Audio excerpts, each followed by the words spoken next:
Hello friends, thank you for watching this video. I am Mohamad and today we're going to be discussing some of the new feature that's going to be coming on .NET 7. .NET 7, you might think to yourself, okay, .NET 6 has just been released a few months ago.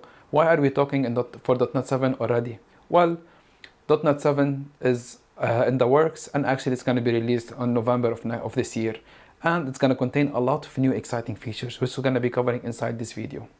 For any questions that you might have or any clarification that you might need, please write them in the comments down below. As well, if you like this video, please like, share and subscribe. It will really help the channel. So now let's discuss some of the items that we're going to be covering today. So let's get started.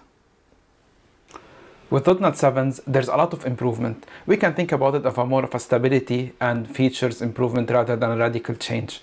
So basically with .NET 7, there is going to be a lot of new improvement in many different areas. We're going to be discussing these areas in more details. And some of the main aspects that we're going to be covering is ASP.NET Core updates, C# 11 updates. And once we cover all of these, we're going to actually doing some demo to see all of these in actions. So what are the main three areas of improvement? First is going to be .NET MAUI, second is going to be the cloud native and containers, and third is going to be upgraded .NET apps. So what do we mean by this? So .NET MAUI. So what is .NET MAUI? We can think of .NET MAUI as a cross-platform framework that allows us to build application on many different for many different clients. So for example, we can build applications for iOS, Android, Windows, desktop application, so on and so forth. And all of these is utilizing a single shareable source code. And basically we can think about it as like a evolution of Xamarin Forms, and basically it has a lot of new functionalities that utilize a lot of the main power of these native platforms. So .NET MAUI is in essence has been brought in .NET 6, and the first major release is gonna be within the first quarter or the second quarter of this year. And basically with .NET 7, a lot of the major improvements are gonna come after that. So basically after the first release that's gonna be coming this year with .NET 6, .NET 7 is gonna take this release and basically add more stability, more tooling, more improvement, a bit more features, basically making the release more stable and much more easy to use. Because right now if you're gonna start with .NET MAUI, it's a very standard step that you want to implement, because there's gonna be a lot of tooling that you need to install, there's gonna be a lot of configuration that you need to do. But basically once that official release comes later this year, and then .NET 7 is gonna be adding much more feature that's gonna be allowing us to utilize. As we can see from this graph, we can see currently within .NET 6, we can have the .NET multi-platform app UI, and basically once that, it's a single platform which is going to be shared across all of these different frameworks, and we can see that within this platform we can actually specify all of these different frameworks that we're going to be utilizing, like iOS, Android, macOS, and Windows, and then we can see that we have a single shared source code that's going to be shared across all of these different platforms. It's going to allow us to build all of this application much faster, much more stable, and much more secure, because basically they're all sharing the same single source code. So this is going to be the first major improvement when it comes to .NET 7. The second one is the cloud native and the cloud containers. So what does that mean? So let's think about it. Mostly and basically everyone right now is running to have their application running on the cloud, and there's a lot of benefits from cost saving, from security, from backup, from high availability, so on and so forth. And with .NET, it's pretty much easy right now to actually build an application which is going to be cloud native, where you can actually host it on Azure, AWS, so on and so forth, and basically have all of this tooling available for you. .NET 7 take this up a step further. So it's going to be basically allowing you to have much more easier way and much more easier path in order for you to migrate your application, in order to have them inside a container running inside the cloud. So for example, creating the container for your .NET application, hosting the containers, for example, hosting the container images, and then actually deploying it. All of this is going to be much more streamlined and much more easier to do, because right now it requires a bit more manual work in order for us to get all over there. But with .NET 7, all of that's going to be much more streamlined. The major areas that we're actually going to be covering with this containerization and basically cloud native application, First, it's gonna be simplifying the setup and the authorization between the running of the application and the container. So as we know, within Docker, or for example, with any container, we need to have an image, and that image needs to be hosted somewhere. So for example, let's say we are hosting everything on Azure. So we need to have a container registry, and then within this container registry, we need to have, for example, our application. It could be an app service, and this app service will need to be able to communicate with the container registry in order for it to pull the image and basically run that image inside the application. So within .NET 7, the configuration and the authentication between those is going to be much more easier and much more intuitive to utilize. The second thing which is going to be actually tackled, it's going to be the runtime and execution time. Because as we know, when actually building a container, everything is bundled up inside that image. So for example, the framework, the configuration, the runtimes, all of that are bundled inside this image. So one of the main benefits that's coming with .NET 7 is actually accelerating the time of the startup of the application and minimizing the configuration that's needed. Although it's much more faster right now to run an application from Docker than running it inside a VM, with .NET 7 it's going to be much more faster than that. Another major improvement which is coming to .NET, it's going to be .NET 7 specifically, is going to be the integration with .NET Orleans. So Orleans is basically, if you're not aware of it, it's a framework which allows to build distributed applications.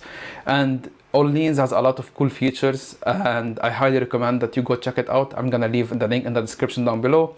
But basically with .NET 7, they're gonna be actually bringing them some of these cool features in Orleans to .NET 7 so we can actually utilize them. And the last major improvement is gonna be simplification.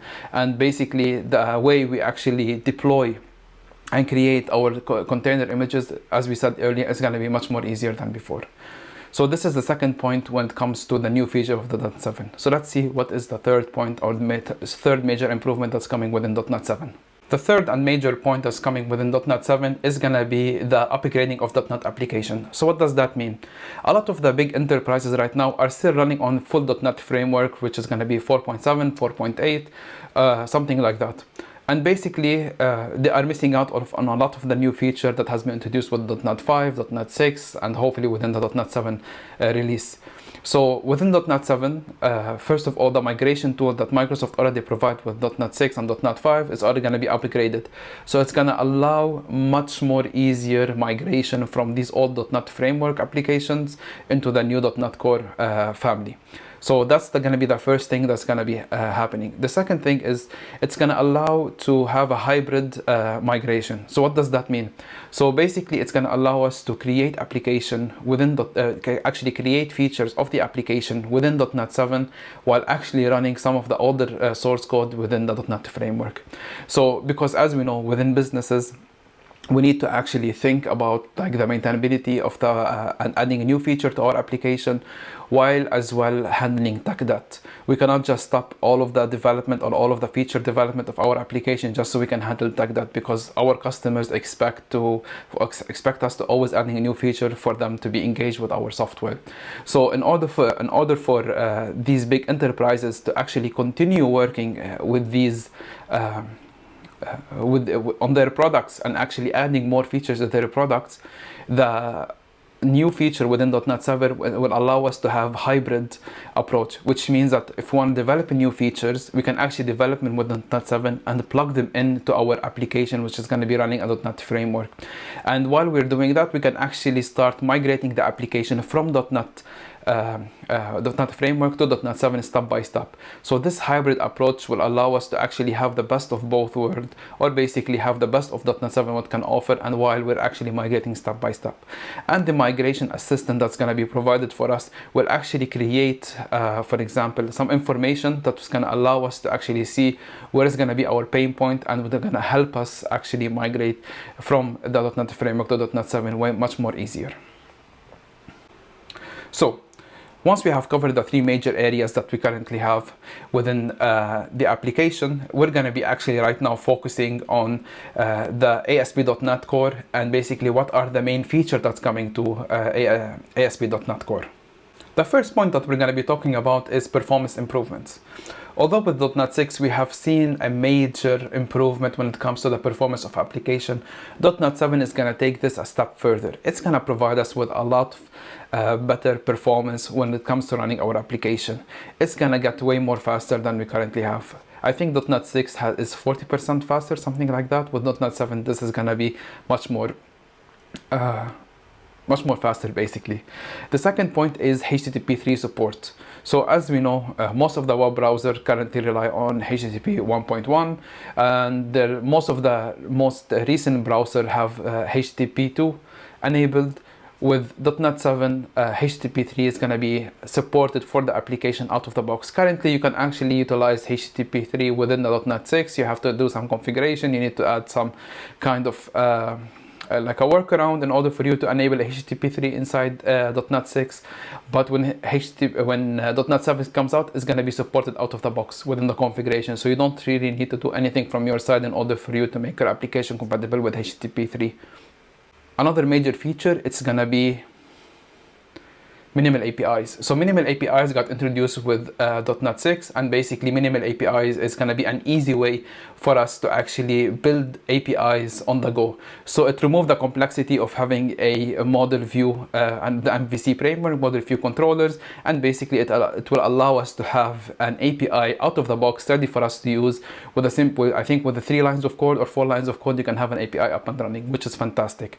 With .NET 7, a lot of these new improvements, which is going to be coming to for example, to minimal API. For example, when it comes to routing, for example, when it comes to adding some kind of attributes, for example, in MVC, web APIs, we can have, for example, attributes on our action in order for us to do some actions, but and this is not available with minimal APIs. With minimal APIs, all of this is going to be available for us, and much more improvement is going to be coming our way.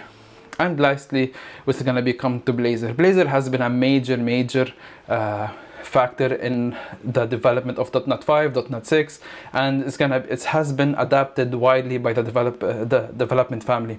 And with one major feature that Blazor, the Blazor community has been asking for is the hybrid support.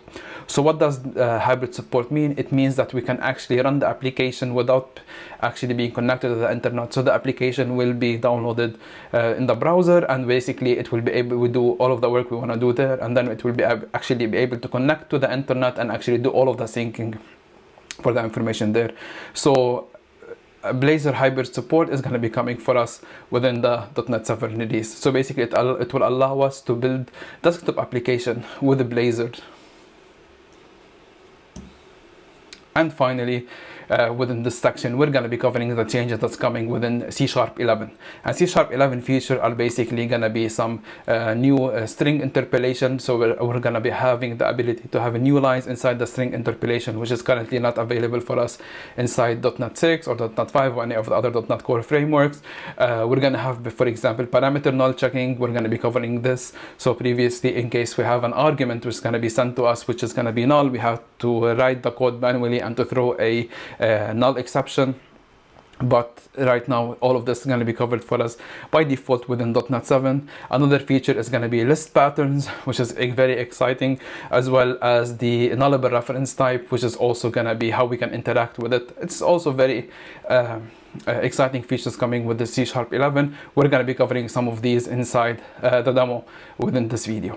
So if you have any questions about any of these, please feel free to put them in the comments down below, and I'll be able to help you and explain to them as we go. So now, what do we need in order for us to start? First, we're going to be needing Visual Studio Code, which is going to be our code editor, and we're going to be utilizing .NET 7 SDK. So we're going to see how we can actually download the .NET 7 SDK and how we can install it, and we'll take it from there. So let's get started. So first things first, we need to download the .NET 7 SDK. So how are we going to be doing that? So if you can see here, we can have to go to .net.microsoft.com/en-us downloads.NET and 7.0. I'm going to leave this link in the description down below, so it's easier for you to just click on it and download it. And make sure that we are downloading the preview 2, not preview 1, because there's a lot of changes which come to preview 2. So once you come here, you need to choose basically which operating system that you have, and once you do that, what you need to do is you need to download the x64 or the ARM64. If you're having any of the new MacBook laptops which running the Apple Silicon, you need to download the ARM64, else you need to download the x64, and similarly to the other platforms. So once you download all of that, what you need to do is basically we need to validate the installation of this.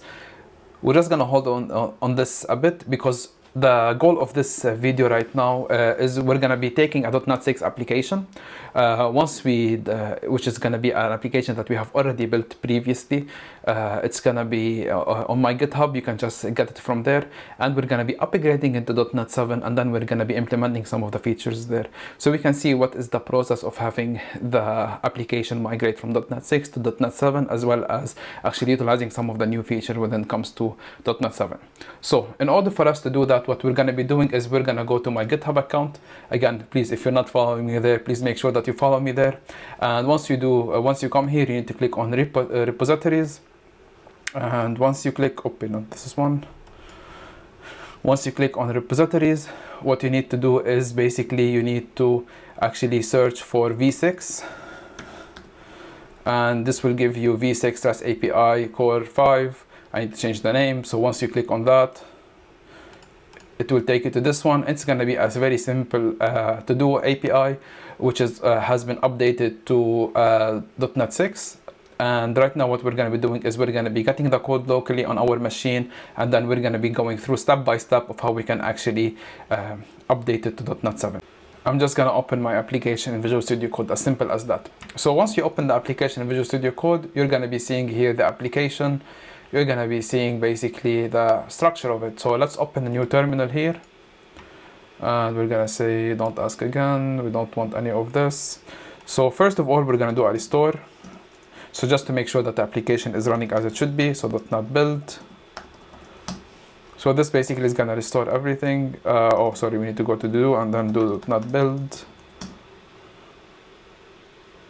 And this is going to restore everything for us. Perfect. And right now what we're going to be doing is we're going to be checking the version of the .NET SDK that exists. So currently on my machine there's going to be 3 versions of the .NET SDK: version 5, version 6, and version 7 preview 2. So let's see how we can check that. So inside our terminal we're going to type .NET --version, and we can see that I have the latest version installed, which is .NET 7.0.100-preview 2, so on and so forth. I think there's another command, just going to be .NET --version-list, I think. Let me check that too. Let's check the command. .NET version list. Command. Okay, let's see it. This one. So let's copy this and let's add it here. And we can see here that currently I have version 5, version 6, and version 7. So again, make sure that you have preview 2. And right now, once we have made sure that we have the version 7 installed, what we're going to be doing is we're just going to be exploring some of the application. We can see here we have a controller, which basically have a basic CRUD application. We have our program.cs, and basically we have our CS proj, and we have our database. Easy, straight to the point. So first things first, what we're going to be doing is the first step that we need to do in order for us to upgrade to .NET 7 is we need to change the target framework. So here we can see the target framework is .NET 6. The first thing we need to do is we need to put it .NET 7. And then what we need to do is we need to update these packages so they are actually compatible with .NET 7. So let's go back to our web browser, and we're going to go to the NuGet packages. Not this one. And let's come here and let's look for these packages and see how we can upgrade them. So the first one is going to be Microsoft Entity Entity Framework, so for SQLite. So let's search for it, and we can see the latest version is going to be this one. So let's copy this and we'll put it here inside the version. The second one is gonna be versioning. I think this is gonna be the same, or maybe minor update. It's not gonna be a specific one for .NET 7. Yeah, still the same. We'll have to update this one. So copy again. Let's see which is gonna be the latest version. Okay, let's take this one and update it. Save. And lastly, let's update our swashbuckle, which is gonna be, I think, the last NuGet that we're gonna be updating. And it's already on 6.03, so there's no harm in upgrading it. Okay. So let's save this and let's do another .NET build.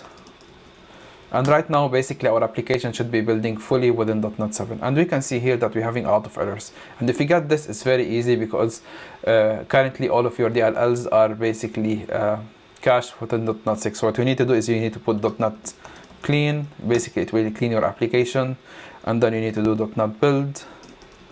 It will create a new DLLs of everything, and this should work. Perfect. So now we can actually see that we have our application updated to .NET 7 and we have all of the NuGet packages running within .NET 7. So if we want to verify it, we can go to the bin here and we can see that we have the new .NET 7 folder, and if we open it, we can see that our application basically here is all of it compiled within .NET 7. Great. So once we have done that and we made sure that everything is running as it should be, the next step for us is to actually just run the application, make sure that we are actually able to see the API endpoints. So .NET run.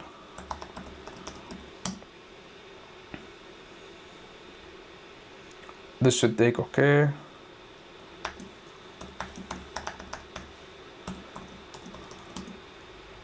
Okay, let's take this. Let's go to our web browser. Let's create a new tab and let's go to Swagger, and we can see that here perfect, it's running, and we have the our simple API, which is exactly what we want.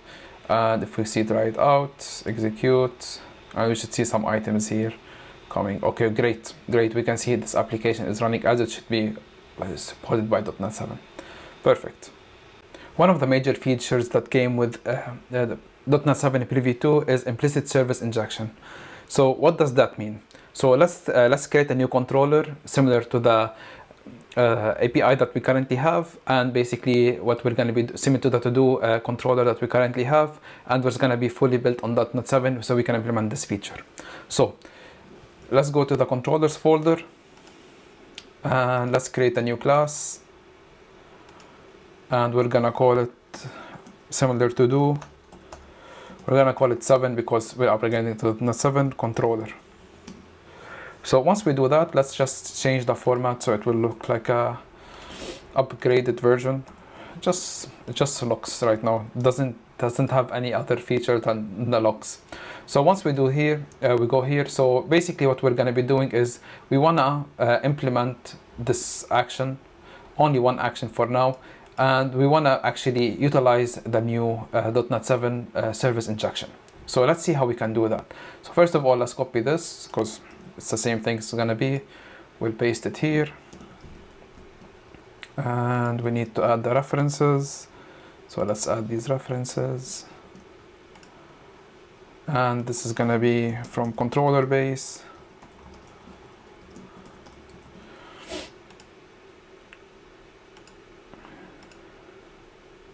Perfect. Let's see. Great. So once we have done that, we're just going to be taking this action, which is going to be this one, and we're going to paste it here. Okay. So you might think to yourself, okay, we have our context, we have this action, but it requires our context. Where is our context gonna come from? How are we gonna be able to inject it? Because currently what we know within .NET 6, .NET 5, and basically all of the other ones, what we need to do is we need to actually inject this service from the constructor, utilizing the dependency injection, and then based on that we can actually utilize it inside our application. But with .NET 7, this is a bit different, because .NET 7 have something called, which is the implicit injection, which does not require us to actually create a constructor and inject it there. We can just directly inject it inside our action. I know it's surprising, but it's really a nice feature. So let's see how we can actually implement that.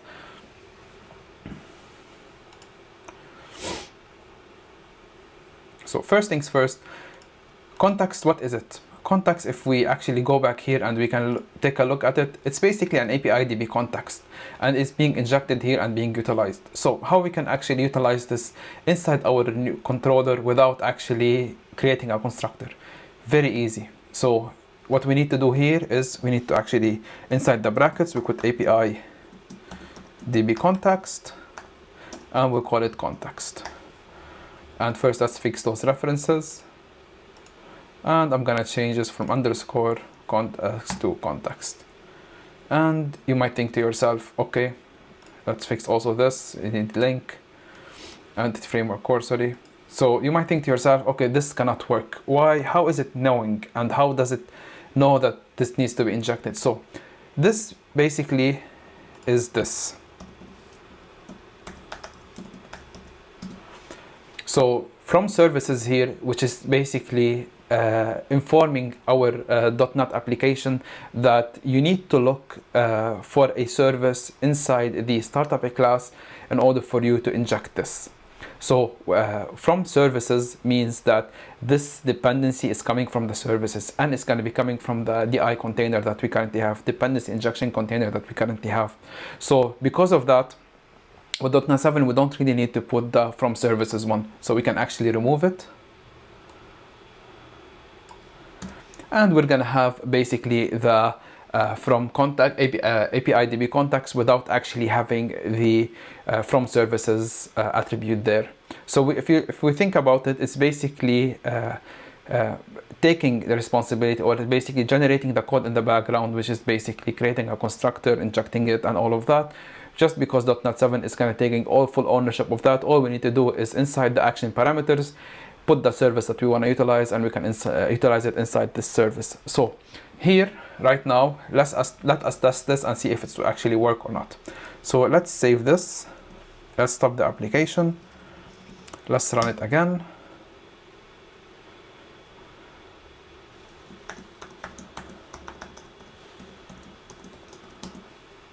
And let's go to our web browser, and I'm gonna refresh this entire page, and we can see here we have two controllers. We have the to-do API, which is basically still on the standard of .NET 6, and we have the to-do 7, which is gonna be basically on .NET 7.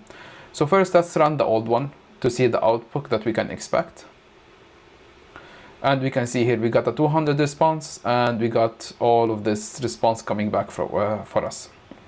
So let's go to the to-do 7, click on try it out, and click on execute, and we can see we even got all of these answers back. So basically out of the box it's working for us. But let's say you don't really want this functionality and you don't really want it to be available for you.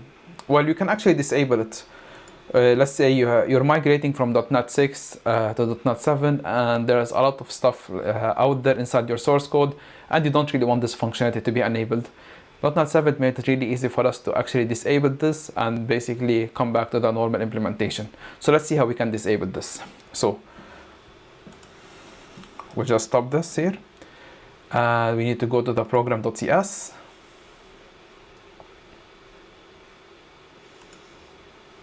And inside our program.cs, what we need to do is, after we initialize the builder, we need to put builder.services.configure, and then we're going to specify the API behavior. So API behavior options, and then we're going to specify the options.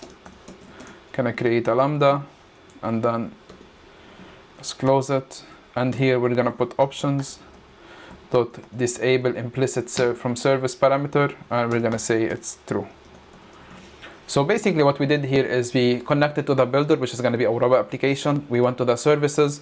We are telling .NET 7 that we want to configure the API behaviors, and once we have done that, we're basically telling it that we want to disable the implicit from service parameters, and it's a boolean, so we are setting it to true.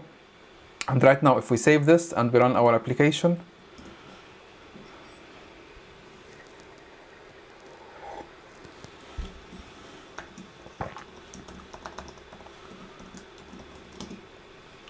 And if we go to the web browser, and basically once we do that, let's refresh. And let's see what's gonna happen now. We're gonna actually try it out, execute, we're gonna get the result. Now if we come here, this is gonna throw an error. If we click on try it out, and we can see that we have an error. Basically it's not able to understand what is happening, or what basically the application is not able to recognize what's going on, because we have disabled the service injection, and basically it doesn't really know where it's going to be getting the service in order for us to be actually utilizing it. So let's say we want to disable it for all, but we want to actually implement this service injection for only one action. So this is also feasible. What we need to do is we need to go back to the to-do 7 controllers, and basically here what we can do is we need to add these, and we'll put from services. Let's stop the application and let's run it again.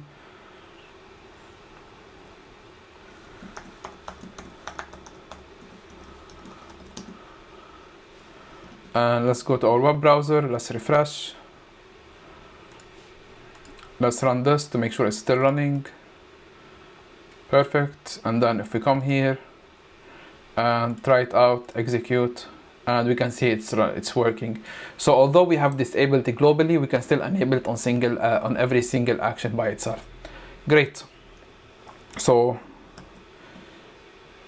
basically these are going to be the main feature that we're going to be covering right now within the update to .NET 7, this main feature, as well how we can upgrade. Now we're going to be seeing how we can actually implement some of the new C# feature that came out with .NET 7. So in order for us to enable C# 11 inside our application, what we need to do is we need to go to the to-do app.csproj, and basically what we need to do here is we need to enable the preview feature. So we can put lang preview, well, actually it's going to be lang version, and we need to close it, lang version, and inside of it we're going to put preview, which will basically allow us to get the preview version of the language. So preview, and we're going to put save, and let us build first, and now let's run.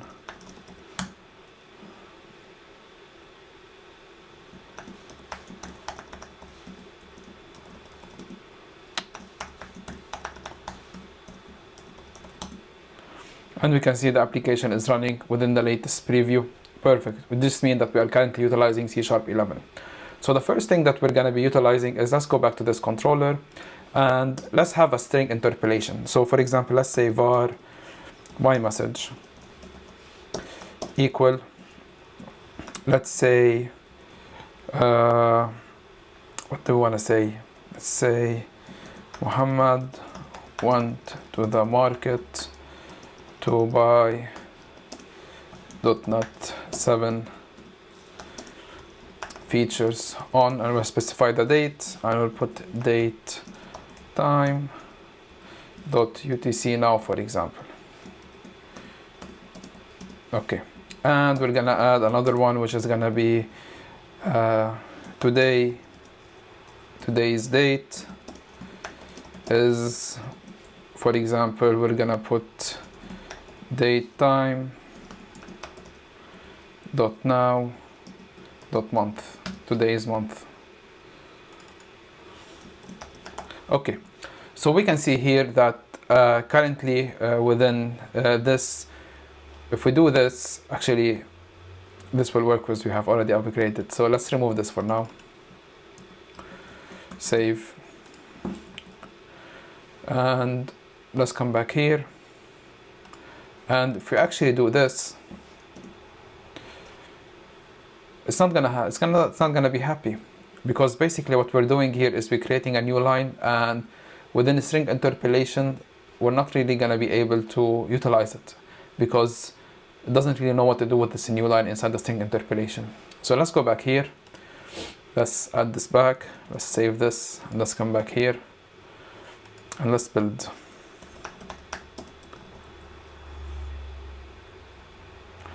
Actually, before we do any of that, So the right way to implement it, apologies, is this. So let's also remove this back. And let's do this something like this. So right now this is gonna crash because it doesn't really know how to handle it. But if we enable this, save, and we come back here, and if we build right now, we can see the error message has disappeared, and we can see it's building successfully. So let's go back here, let's disable this, and let's build again, and this is gonna cause an error because it doesn't really know what to do with it because it's a C#10 feature. But if we enable C#11, we save it, and we can see here it says as new line inside a non-verbatim interpolation string argument is not supported in .NET 10. Please use a language version greater. So we're basically utilizing the preview, and basically it's allowing us to actually utilize it out of the box, because currently right now we can do as many as we want string interpolation. And you might think to yourself, okay, this is really not really good, or it's not really a big change. But think about it. If you're having like a smaller screen and you want to see all of your source code, instead of trying to scroll right in order for you to see all of it, if you can have it all in a single screen, it's going to be much more easier for you to understand, rather than scrolling, then coming back, scrolling, then coming back, which is really a neat feature to have within the .NET 7. So the second one, the second feature that we're going to be actually looking at is, let us go back to the to-do controller, and let us take this nice action here. So let's copy this, and let's paste it here. So right now, the first thing first is we need to fix this context issue.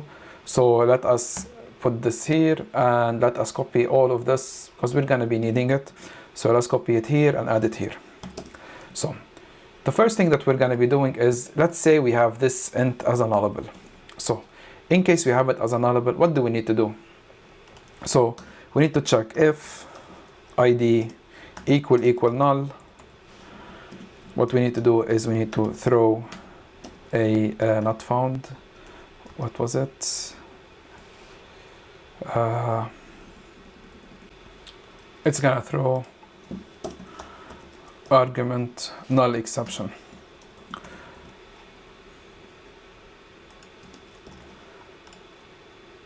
So basically this is what can happen if basically we don't have an ID.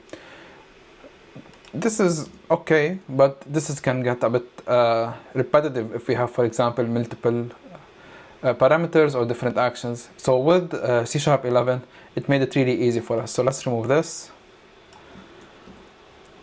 And basically, if we just add these two exclamation point at the end, what's going to happen here is, in case this is not available, C# by itself, it's going to throw the argument not found exception. So we don't really have to do the checks manually.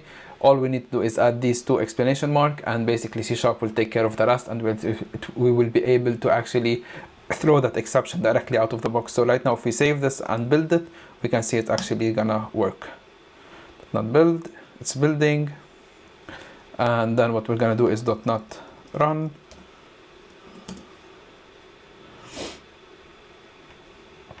Oh, let's add the password.